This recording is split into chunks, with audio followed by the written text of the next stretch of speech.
আমরা প্রথম লেকচারে চাহিদা কি, চাহিদা বিধি, চাহিদা অপেক্ষক এবং চাহিদা সূচি থেকে চাহিদা রেখা অঙ্কন করে ইত্যাদি বিষয়ে আলোচনা করেছি। দ্বিতীয় বিষয়ে আমরা একটা কোশ্চেন দেখেছি, মানে চাহিদা রেখা বাম থেকে ডান দিকে কেন নিম্নগামী, এই বিষয়টা আমরা দেখেছি।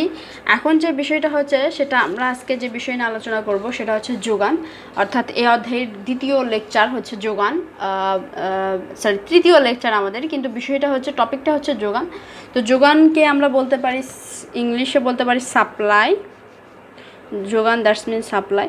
একটা বিষয় আমি এখানে একটু বলে নিতে চাই, যে বিষয়টা আমি বলতে চাচ্ছি গত লেকচারে, যে আমি যেটা পড়াবো সেটা হচ্ছে তোমাদের পরীক্ষা অনুযায়ী, তোমাদের কোশ্চেন অনুযায়ী, তোমাদের বোর্ড পরীক্ষাতে যে কোশ্চেনগুলো আসছে সেই কোশ্চেনগুলোই আমি তোমাদের কিন্তু পড়াবো। তো একটু ধৈর্য সহকারে দেখতে হবে, একটু দেখো, দেখলে রেজাল্টটা আসলে ভালো করা সম্ভব।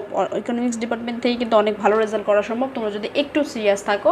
যারা সিরিয়াস আছো তারা তো অবশ্যই দেখবা।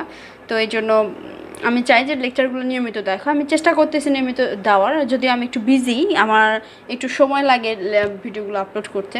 ওকে, কথা এখন না বলে যে যোগান বা সাপ্লাই। তো যোগান যেটা আমি প্রথম চাহিদাকে বোঝাইছিলাম যে তোমার কিছু দ্রব্যের প্রয়োজন, সেটা তোমার যে প্রয়োজন এটা হচ্ছে তোমার চাহিদা। এখন যোগান হচ্ছে যে এই তোমার হচ্ছে কাপড়ের প্রয়োজন, তাই না? তো এই কাপড় তুমি লাগবে, এটা তোমার হচ্ছে চাহিদা। কাপড় তোমার প্রয়োজন, এটা হচ্ছে তোমার চাহিদা। এই কাপড়টা কোথায় থেকে আসবে? দোকানে যেয়ে নিশ্চয়ই তোমার কিনতে হবে। দোকানদার কোথায় পাবে? নিশ্চয়ই কোনো গার্মেন্টস বা শিল্প কারখানা, সেখানে উৎপাদিত হবে দ্রব্যটা, তারপরে না তোমার কাছে আসবে। তো যারা উৎপাদিত হচ্ছে বা যেখান থেকে দোকানদার তোমায় দিচ্ছে বা দোকানদারকে যারা দিচ্ছে, এই জিনিসটা হচ্ছে যোগান, অর্থাৎ দ্রব্যটা কোথায় থেকে আসতেছে, এই বিষয়টা হচ্ছে যোগান। তো যোগান, আমি যদি যোগানের সংজ্ঞা তোমাদের বই থেকে দেখাই, অর্থনীতিতে যোগান বললে একটা নির্দিষ্ট সময় এবং নির্দিষ্ট দামে বিক্রেতা কোনো দ্রব্যের যে পরিমাণ বিক্রি করতে প্রস্তুত থাকে, অর্থাৎ বিক্রেতা বলতে বোঝাচ্ছে দোকানদার যে পরিমাণ বিক্রয় করতে প্রস্তুত থাকে তাকেই কিন্তু যোগান বলে। অবশ্যই আমি বই থেকে এই জন্যই পড়াই, যে বই থেকে পড়লে না মার্কস পাওয়ার সম্ভাবনা বেশি এবং তুমি বুঝতেও পারবা একটা শিটার কত বিষয় লেখা থাকে, তাই না? আচ্ছা, তাহলে যোগানের এটা সঙ্গে গেল। এরপর হচ্ছে যে বিষয়টা রয়েছে যে যোগান বিধি কি, আমরা যেমন চাহিদা বিধি পড়েছি যে সেরকম এখানে যোগান বিধি রয়েছে। তো যোগান বিধি হচ্ছে যোগান বিধি দ্যাটস মিন হচ্ছে ল অফ সাপ্লাই। এগুলো আসলে মুখে বলার হচ্ছে একটু বোঝানোর যার জন্য মানে ম্যাটারটা কিছু নাই, লেখার পরিমাণটা কম, যার জন্য আমি বই থেকেই দেখাচ্ছি।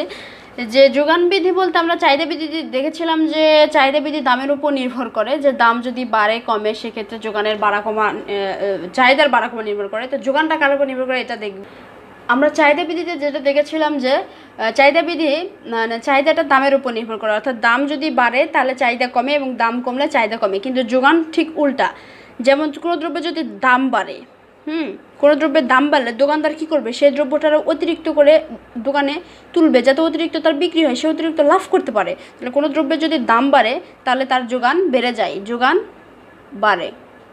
আর যদি কোনো দ্রব্যের দাম কমে যায় তাহলে দাম যদি কমে তাহলে হচ্ছে যোগান কী হবে? কমে যাবে। দোকানদার ওই দ্রব্যের চাহিদা প্রকাশ করবে না। যখন একটা দাম একটা কলমের দাম 5 টাকা, 5 টাকা থেকে কলমের দাম 10 টাকা হয়ে গেল, তখন এই দোকানদার কলম আরও বেশি করে তুলবে, যাতে তার বেশি বিক্রি হয় এবং সে অতিরিক্ত লাভ পায়। তাহলে আমরা দেখতে পেলাম দাম যদি বাড়ে তাহলে যোগান বাড়ে এবং দাম যদি কমে তাহলে যোগানও কমে যায়। এটাই আমরা চাই, এটাই হচ্ছে আমাদের যোগান বিধি। তাহলে যোগান বিধির সংজ্ঞাতে আমরা বলতে পারি যে কোনো দ্রব্যের দাম বাড়লে যোগান বাড়ে এবং দাম কমলে যোগান কমে।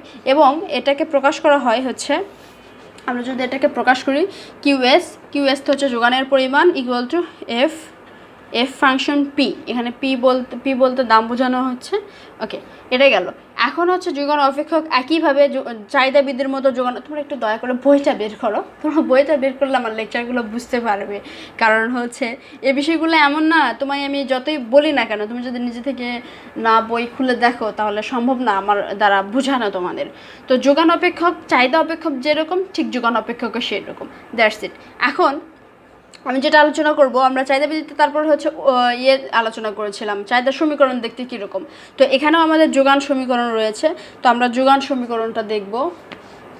যোগান সমীকরণ, আচ্ছা, যোগান সমীকরণ হচ্ছে QS equal to -C plus DP. এটা হচ্ছে আমাদের যোগান সমীকরণ।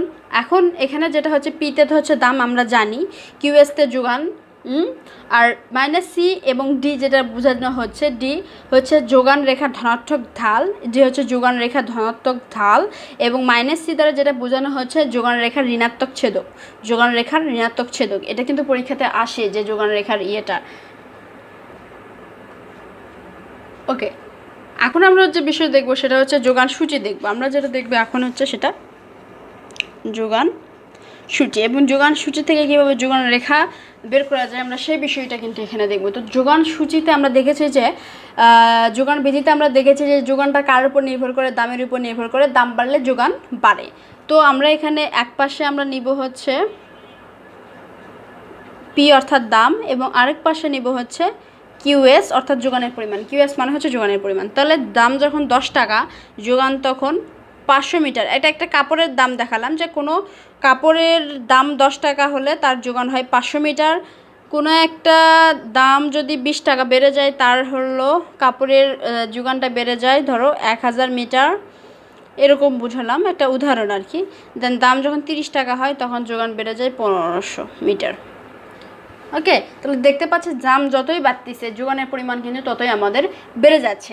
এখন এটাকে যদি আমরা চিত্রের মাধ্যমে দেখাতে চাই যে দামের সাথে যোগানের সম্পর্কটা, তাহলে আমরা যেটা দেখতে পাবো সেটা হচ্ছে, দেখো আমরা যদি চিত্র দেখি, এটা হচ্ছে যোগান রেখা, এটা হচ্ছে যোগান, সরি এটা যোগান সূচি, এটা হচ্ছে যোগান রেখা। ওকে, এখন ওয়াই অক্ষ এক্স অক্ষ, আমরা ও ওয়াই অক্ষ বরাবর নিব হচ্ছে দাম, এবং ও এক্স অক্ষ বরাবর নিব হচ্ছে যোগানের পরিমাণ। কিউএসটা হচ্ছে যোগানের পরিমাণ। ওকে, এখন আমরা দেখব যে দামটা রয়েছে 10, 20, 30, এটা 10, এটা 20, এটা 30 এবং 500। আচ্ছা 500, এখানে 500 নিলাম, এখানে 1000 আর এখানে 1500।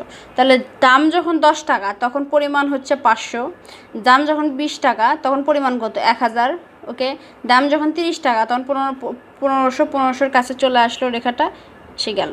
এখন যদি এটাকে আমরা যোগ করি, এই বিন্দু এই বিন্দু এই বিন্দু, দেখো যোগান রেখা কি হলো, বাম থেকে ডান দিকে ঊর্ধ্বগামী। যোগান রেখা কি বাম থেকে ডান দিকে ঊর্ধ্বগামী। তাহলে আমি কি বিষয়টাকে বোঝাতে পেরেছি, যোগান রেখা বাম থেকে ডান দিকে ঊর্ধ্বগামী। That's it. এখন কিন্তু এখানে তোমাদের একটা কোশ্চেন আছে যেটা পরীক্ষাতে এসে থাকে যে যোগান সূচি থেকে যোগান রেখা নির্ণয় করো। তাহলে আমি এখানে একটা যোগান সূচি দেখে দিলাম, এখানে একটা যোগান রেখা দেখে দিলাম। হচ্ছে আচ্ছা, এরপর আমাদের নেক্সট বিষয়, এরপর আমি যে বিষয়টা তোমাদের দেখাবো, আমি একটা অঙ্ক করে দিব যে এখানে Q equal to 500 P minus 500। এখন এখানে যেটা বলা হয়েছে যে যোগান, এখানে একটা কি দেওয়া হলো, যোগান সমীকরণ। এখন বলছে যোগান সমীকরণ থেকে যোগান সূচি, অর্থাৎ যোগান সূচি মানে যে ছকটা, এবং যোগান রেখা অঙ্কন করো। এটা একটা কোশ্চেন। তো এটা আমরা কিভাবে করব, পরীক্ষাতে কিন্তু এসে থাকে। আমি যাই কিছু এখানে বলতেছি সব কিছু পরীক্ষাতে কোনো না কোনো সালে কিন্তু এন্ট্রি হয়েছে পরীক্ষাতে। তো এখান থেকে প্রথমে যোগান, এটা হচ্ছে আমাদের যোগান সমীকরণ। এই যোগান সমীকরণ থেকে প্রথমে আমরা যোগান সূচি তৈরি করবো। তো যোগান সূচি মানে কি, আমাদের একটা ছক আট করতে হবে। তো আমরা দামের ছক আট করলাম, আমরা যোগান চাহিদা যোগানের ছক আট করলাম। পি মানে হচ্ছে দাম, এটা যোগান। তাহলে আমরা প্রথমে দামের দাম 0 ধরলাম, দামের দাম তারপরে 1 ধরলাম, দামের দাম 2 ধরলাম, দামের দাম ধরলাম 3, দামের দাম ধরলাম 4।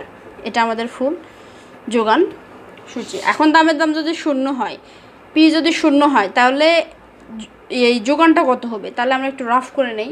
এই পি এর জায়গায় 0 বসাবো, তাহলে 500 × 0 মাইনাস 500। তাহলে কোনো সংখ্যাকে যদি 0 দ্বারা গুণ করা হয়, তাহলে সেটা যত বড় সংখ্যা হোক না কেন 0 হয়ে যায়। তাহলে 0 মাইনাস 500, তাহলে 0 থেকে যদি 500 বাদ দেওয়া হয় তাহলে মাইনাস 500 থাকে। তারপরে যদি হচ্ছে পি এর দাম, অর্থাৎ দাম যদি 1 টাকা হয়, এখানে যে এই 1টা আমরা এই মূল সমীকরণে বসাই দিব। পি এর জায়গাতে আমরা 1 বসাবো, পি এর জায়গায় 2 বসাবো, 3 বসাবো, যেহেতু আমরা দামটাকে পরিবর্তন করতে পারি। তাহলে দাম যদি 1 টাকা হয়, তাহলে 500 মাইনাস 500 মানে পি মানে যদি 1 বসানো হয়, তাহলে 500 গুণন 1, তাহলে 500ই হয়, তাহলে এখানে 0 হয়। আমরা যদি এখানে 2 বসাই, দেখো আমি এটা করে দিচ্ছি, তাহলে 500 গুণন পি এর জায়গায় বসাবো 2 মাইনাস 500, তাহলে কত হলো, 500 গুণন 2 হলো 1000 না, 5 দুগুণ 10, হ্যাঁ 1000 মাইনাস 500, তাহলে 1000 থেকে 500 বাদ দিলে থাকে কত 500। এইভাবে যদি আমরা ক্যালকুলেশন করি এটা হবে 1000, এটা হবে 1500। তো এটা ছিল আমাদের যোগান সমীকরণ, এটা আমাদের যোগান সূচি। এখন যোগান সূচি থেকে আমরা যেটা করব যোগান রেখা অঙ্কন করব। তো যোগান রেখা অঙ্কন করার জন্য আমাদের একটা গ্রাফ নিতে হবে। তো আমি গ্রাফে বোঝাচ্ছি না, আমি খাতাতে বোঝাচ্ছি, তোমরা পরীক্ষার হলে গ্রাফ ইউজ করতে পারো। না, এটা গ্রাফ ইউজ করতে হবে না, এটা এমনিতেই তোমরা আর্ট করবে এরকম সাদা পেজেই, কিন্তু তোমরা পেন্সিল দিয়ে আর্ট করবা। তো এখন এখানে যেটা বলছে ও ওয়াই এক্স, আমরা জানি ওয়াই অক্ষ বরাবর নিব হচ্ছে দাম এবং এক্স অক্ষ বরাবর নিব হচ্ছে যোগান। তো প্রথমে রয়েছে -500, তাহলে যেহেতু এখানে 0 -500 হবে এখানে -500। ওকে, দেন আমাদের দাম হচ্ছে 1 2 3 4, 1 2 3 4। আচ্ছা, আর এখানে রয়েছে -500, আমরা এই পাশে নিয়েছি, দেন এটা 0, দেন আছে 500, 500টাকে এখানে নিই, দেন আছে 1000, 1000টাকে এখানে নিই, দেন এখানে আছে 1500। তাহলে দাম যখন 1 টাকা, দাম যখন হচ্ছে আমাদের কত 1 টাকা, তখন আমাদের যোগান হচ্ছে 500। দাম যখন 2 টাকা তখন যোগান 1000। দাম যখন 3 টাকা যোগান হচ্ছে সরি আমরা ভুল করলাম, দাম যখন 1 তখন হচ্ছে 0। আচ্ছা ঠিক আছে, এখানে আমি একটু মিস্টেক করে ফেল দিচ্ছি, 1 টাকা। আচ্ছা এখানে হবে 2, দাম যখন 1 তখন 0, ঠিক আছে, এখানে হবে 3, এখানে হবে 4। তো আমি আসলে যেটা বলছিলাম, আমার ভিডিওটা রেকর্ড হয় নাই, তো যেটা বলছিলাম সেটা হচ্ছে যে -500, 500, 1000, 1500 এটা যদি আমরা যোগ করে দেই তাহলে আমরা এস হচ্ছে একটা যোগান রেখা পাই।